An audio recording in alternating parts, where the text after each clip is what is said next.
Indonesia Corruption Watch menyatakan 354 dari 580 anggota DPR 2024 hingga 2029 berafiliasi dengan dunia bisnis.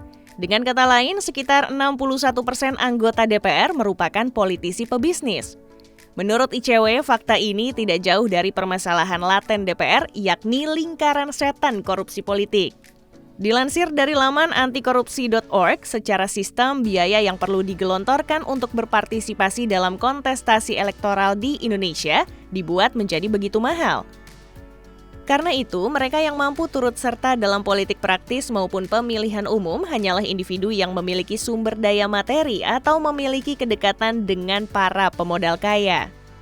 Fenomena di atas pada gilirannya akan menimbulkan relasi rent-seeking atau pemburu rente. Sederhananya, biaya politik yang mahal akan dilunaskan melalui kebijakan-kebijakan partisan atau bahkan tidak jarang melalui korupsi anggaran-anggaran publik.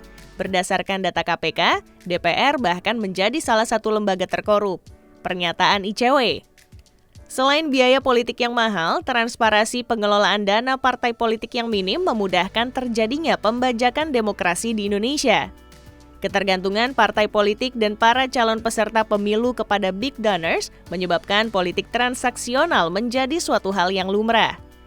Karena itu, ICW mendorong adanya mekanisme manajemen konflik kepentingan melalui kode etik DPR atau diatur secara internal oleh setiap partai politik. Perlu juga memperkuat kelembagaan partai politik agar tidak tersandra kepentingan pendonor besar.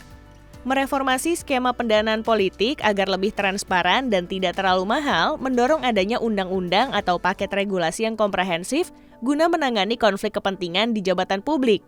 ICW. Masyarakat pun secara kolektif lebih intens melakukan pengawasan secara kolektif terhadap anggota DPR agar tidak syarat akan konflik kepentingan.